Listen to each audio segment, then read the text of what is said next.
بسم اللہ الرحمن الرحیم۔ السلام علیکم دوستو، میں ہوں طاہر جمیل اور آپ میرا یوٹیوب چینل دیکھ رہے ہیں طاہر جمیل ٹی وی۔ دوستو، آج آپ کو دیہات کی سیر کراتے ہیں۔ ان دشوار گزار راستوں سے گزرتے ہوئے ہم ایک ایسے مقام پر پہنچیں گے جسے عام فہم زبان میں ٹیوب ویل کہا جاتا ہے۔ دیہات کی زندگی کے یوں تو بے شمار پہلو ہیں جن پر بات بھی ہو سکتی ہے، اور ہماری کوشش بھی ہوگی کہ ہم گائے بگائے آپ کو تمام پہلو سے روشناس کرائیں۔ لیکن ہماری آج کی ویڈیو میں موضوع سخن ہوگا کھیتوں کو سیراب کرنے کے لیے پانی کے حصول سے حاصل کردہ ذرائع میں سے ایک ذریعہ ٹیوب ویل۔ دوستو، اگر ہم بات کریں ماضی میں کھیتوں کو سیراب کرنے کی خاطر کیے جانے والے جتن اور کوششوں کی، تو ہمیں احساس ہوتا ہے کہ آج ہم اور آپ جنہیں بآسانی گندم اور دوسری اجناس وافر مقدار میں میسر ہیں، ان کے حصول کے لیے ہمارے کسانوں نے بہت سخت محنت اور تھکا دینے والی مشقت سے کام لیا۔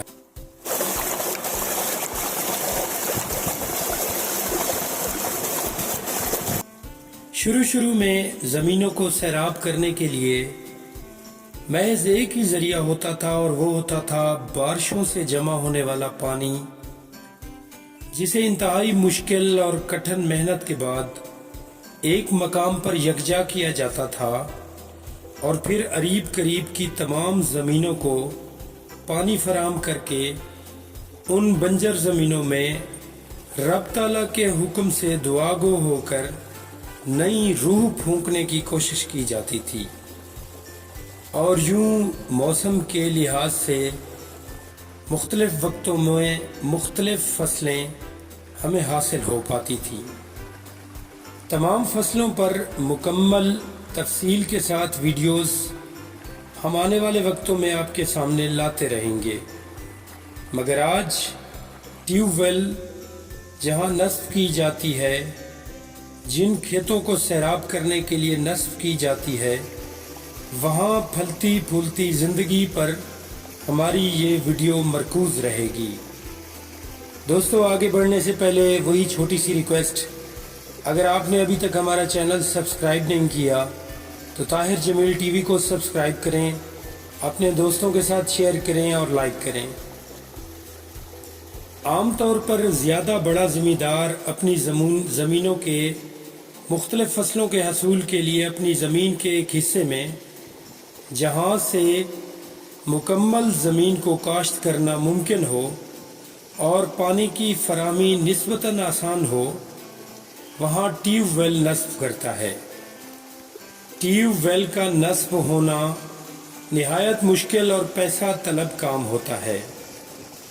آج ٹیوب ویل لگانا سابقہ دور سے نسبتاً آسان ہے، کیونکہ ٹیکنالوجی کے ترقی یافتہ دور میں سولر سسٹم نے جنگل تک بجلی کی فراہمی آسان کر دی ہے، تو گویا آپ کو جنگل میں بجلی کی فراہمی کی خاطر واپڈا کے چکر لگانے سے کسی حد تک ریلیف ملا ہے۔